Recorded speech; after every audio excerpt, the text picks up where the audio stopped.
Bienvenidos, bienvenidas a un nuevo episodio de Ingeniería de la Conciencia. Hoy vamos a hablar de la base estructural de todo, que es energía. Porque cuando hay energía las cosas pasan y cuando no hay energía no hay manera de que las cosas salgan bien. Es el lenguaje del cambio. Porque nada de lo que está vivo se queda quieto. Es decir, incluso una piedra podríamos considerar si está viva cuando la miramos a través de un montón de años y su interacción que va teniendo con el medio ambiente, con el entorno, que la va empujando, que la va haciendo rodar, que la va calentando, enfriando. Digamos que en general todo lo material nunca está completamente en reposo, porque también entra en juego lo que es la vibración. Decíamos, la piedra cuando se calienta, una cierta parte suya está con un estado de energía superior, absorbido calor del sol o del entorno, y luego lo podrá liberar durante la noche. Existe una rama de la ciencia que se llama la termodinámica. Termo de calor, dinámica de movimiento.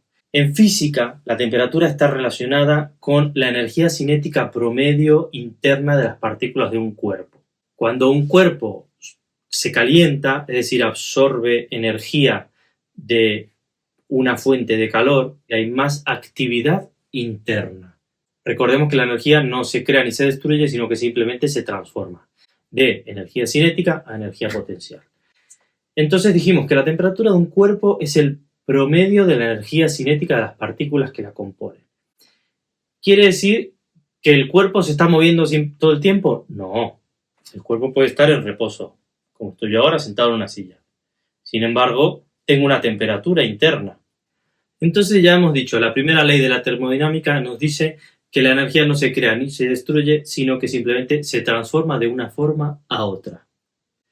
La segunda ley de la termodinámica nos dice que el calor siempre fluye de forma espontánea de los cuerpos calientes a los cuerpos fríos y nunca al revés. Es decir, el calor pasa de una fuente caliente a una fuente fría, pero una fuente caliente no puede absorber calor de una fuente fría.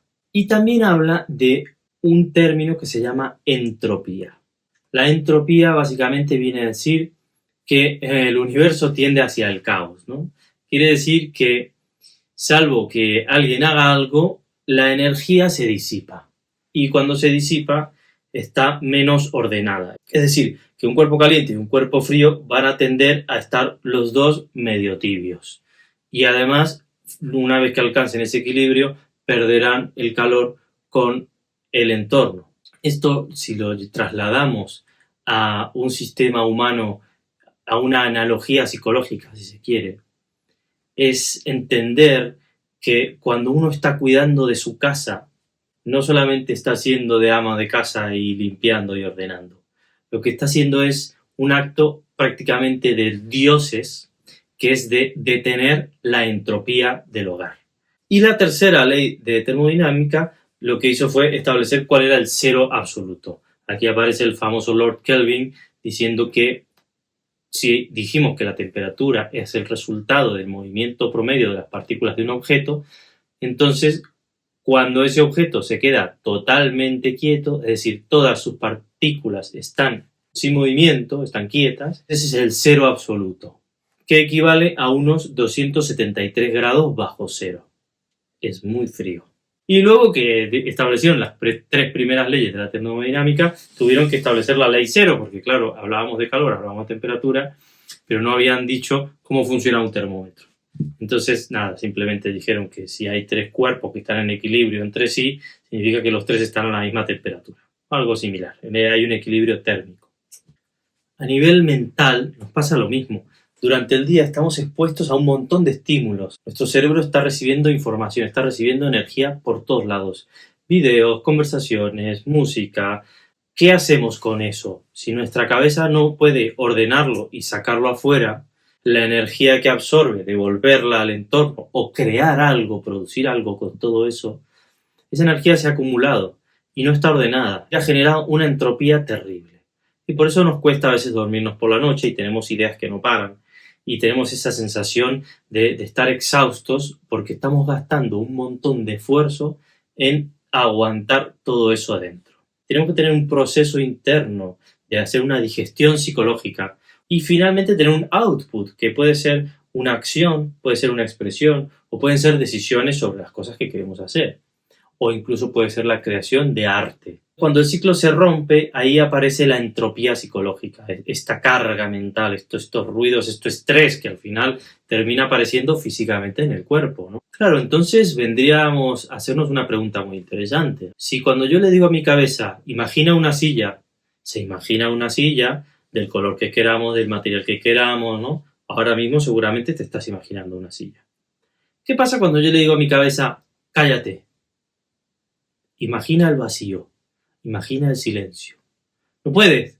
Es muy difícil decirle a la cabeza que se calle. ¿Por qué? Porque el silencio y el vacío mental no se genera con un esfuerzo. La paz y el silencio y el vacío en la mente es el estado por default, es lo que hay de base. O sea, es como agarrar una hoja en blanco, garabatearla toda y decir, no, quiero crear una hoja en blanco. No, la hoja ya estaba en blanco. Lo que hay que hacer es borrar todo el garabato, es quitar de todo lo que hay encima, es soltar todo el input que hemos tenido durante el día. Porque si no, cuando le decimos a nuestra mente, cállate, y no se calla, si le decimos, deja de pensar, y sigue pensando, entonces, ¿quién es el que está pensando? Y ahí aparece el concepto de lo que llamamos la mente parásita. Este pequeño demonio que aparece debajo del Shiva Nataraya que está danzando y que le está pisoteando, ¿no? Es un poco una representación del ego, de una mente que está fuera de nuestra cabeza, un implante en el plexo a nivel energético que se nos ha quedado ahí metido y que no para de pensar por encima de nuestra voluntad. Entonces, el problema no es el input, sino es la falta de transformación, como decíamos. El Shiva Nataraya no destruye por placer al caos, a la destrucción, sino que él, digamos, está transformando lo que no ha pasado en nada. Es como si fuera un horno en el que metemos toda nuestra basura para que lo descomponga y salga calor, ¿no? Un poco la entropía, la excitación de las partículas del entorno como, digamos, energía que se disipa. Entonces lo que no procesas te rompe por dentro. Lo que no expresas te comprime y lo que no integras te fragmenta. Porque todo lo que tenemos dentro hay que hacer algo con eso. Si no, empezamos a sentir esta sensación de asfixia, ¿no? De compresión en el pecho, de agobio mental, de dolores que nos aparecen de formas raras, inesperadas. Y todos lo sabemos de sobra, ¿no? Cuando una persona tiene una acumulación de estrés, de carga, de responsabilidad, de temas pendientes, inmediatamente nos damos cuenta que se vuelve una persona irritable, una persona con insomnio, con fatiga mental. ¿Por qué? Porque ha metido mucha energía y se le ha prendido fuego, porque con esa energía no ha producido nada. Estamos hablando de producción en un sentido amplio, en un sentido filosófico. No es que hay que ser productivo y trabajar y hacer mucho, porque eso tampoco necesariamente es una vida plena y feliz. Estamos hablando de producción en el sentido de todo lo que hemos absorbido, devolverlo al entorno con nuestra seña personal, con nuestra insignia, con nuestra marca de energía. Y entonces podemos entrar casi en el territorio de la frecuencia, que es una parte muy importante de toda esta idea. En física, la frecuencia es el número de ciclos por segundo y se usa la unidad de medida Hertz o hercios en honor justamente al señor Hertz, que fue el que hizo un experimento importantísimo en el cual demostró la existencia de las ondas electromagnéticas. Si algo vibra 10 veces por segundo, se dice que tiene una frecuencia de 10 Hz. Si vibra 100 veces por segundo, tiene una frecuencia de 100 Hz. Vibra, oscila, digamos, cambia de estado.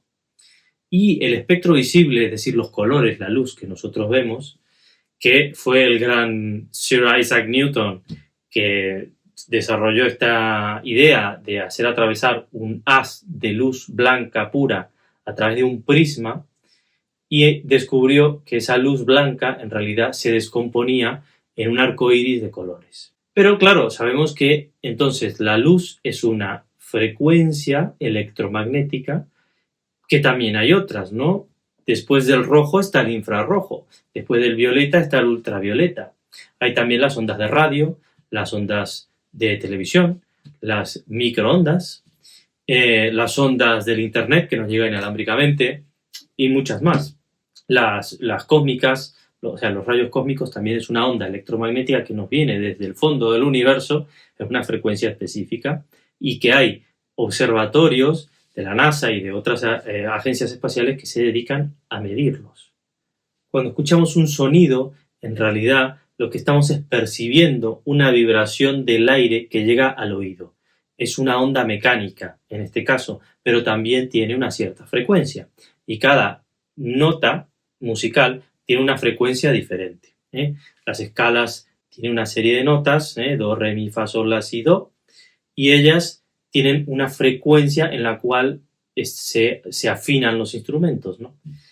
Suele ser 440 Hz el La, que se toma por referencia, aunque hay teorías de que hay otras frecuencias de afinación de la nota La que generan sonidos más naturales. Estamos diciendo que el cuerpo no solo siente el sonido, sino que lo está percibiendo la frecuencia. No hace falta exagerar, pero basta con reconocer que la vida se expresa como distintos patrones, que hay un ritmo y hay una coordinación en todas las cosas. La luz tiene un patrón, tiene un ritmo, una frecuencia, una longitud de onda. El sonido, lo mismo, tiene una frecuencia. Los sonidos graves tienen una frecuencia más baja, una longitud de onda más larga, ¿no? Y lo sentimos aquí en el cuerpo, ¿no? Y los sonidos agudos tienen una frecuencia más alta, es una longitud de onda más corta.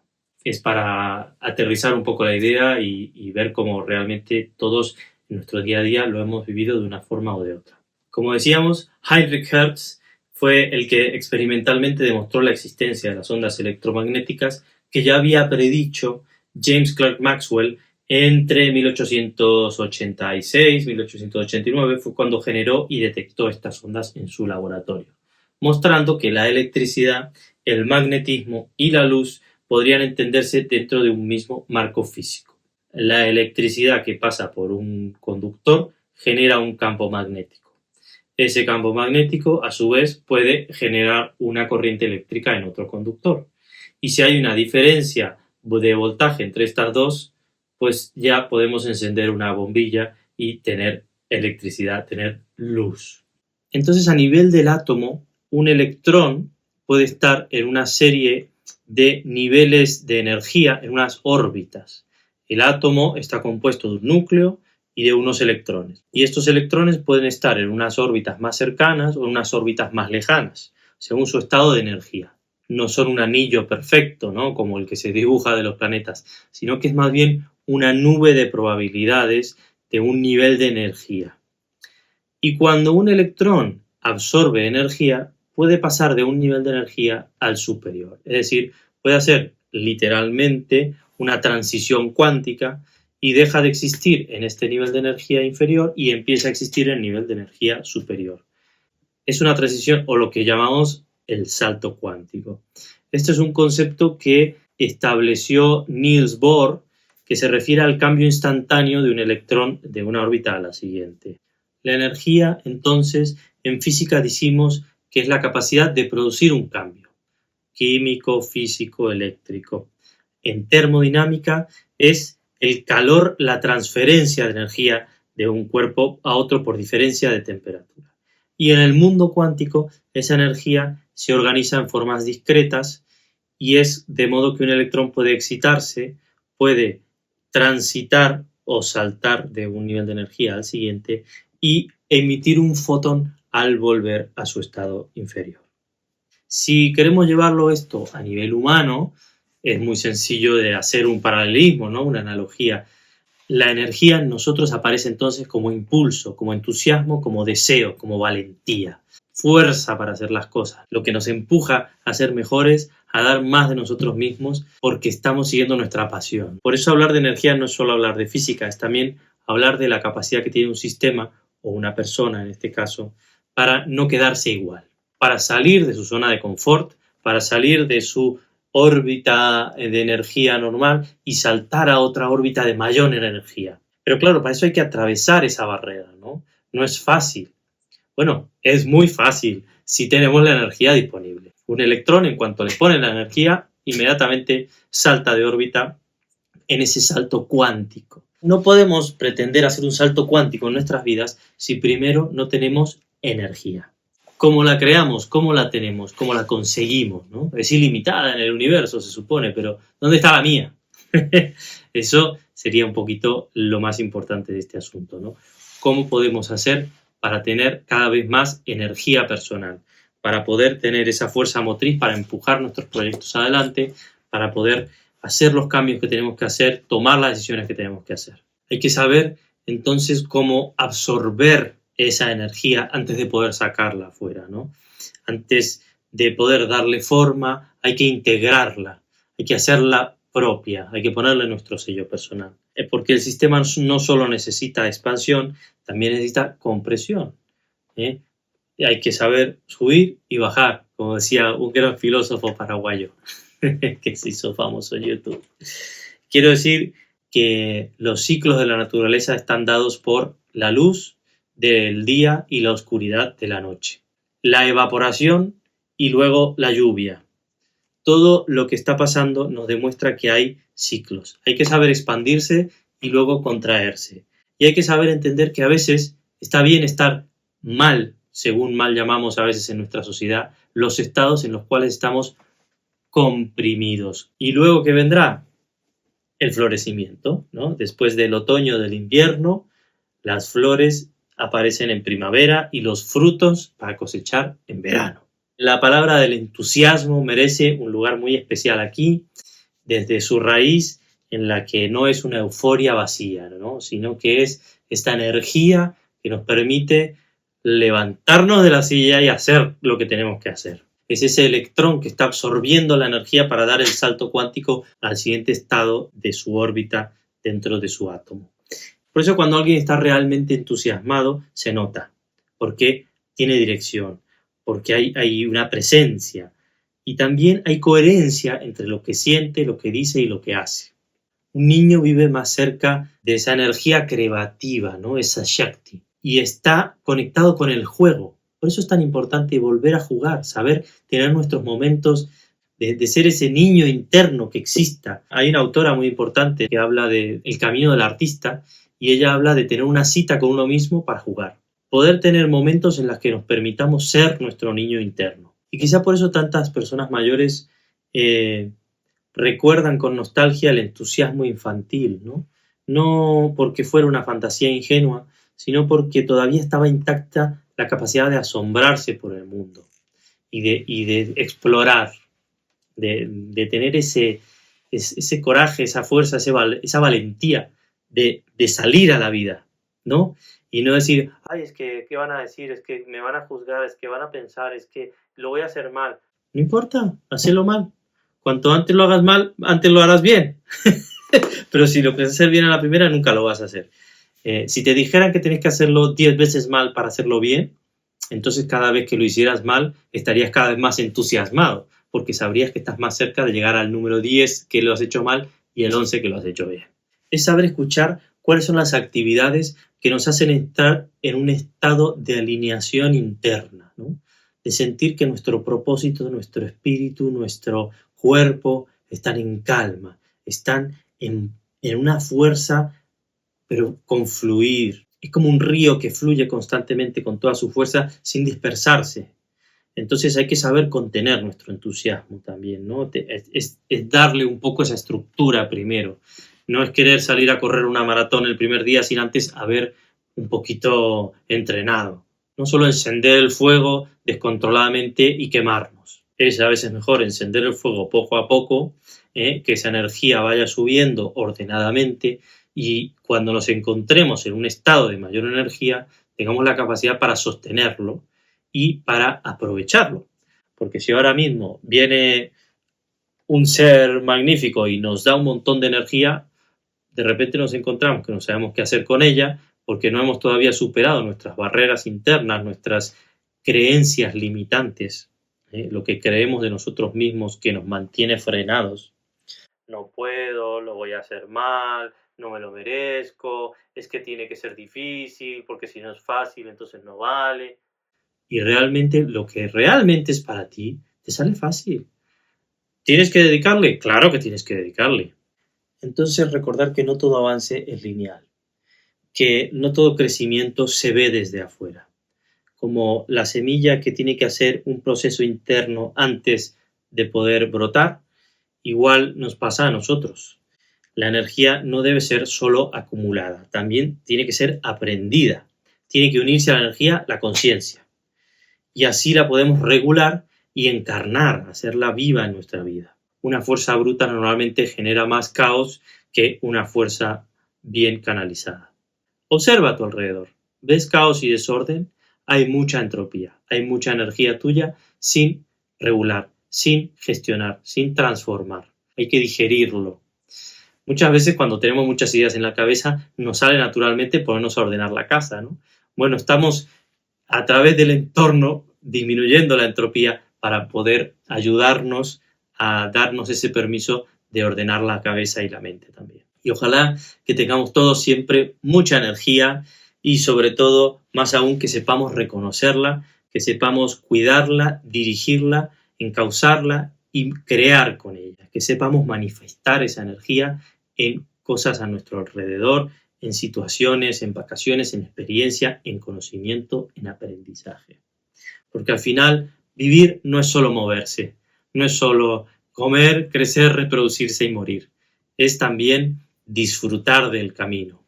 Es aprender a transformar ese movimiento en presencia, en acción y en un sentido más profundo. Nos vemos en otro episodio de Ingeniería de la Conciencia.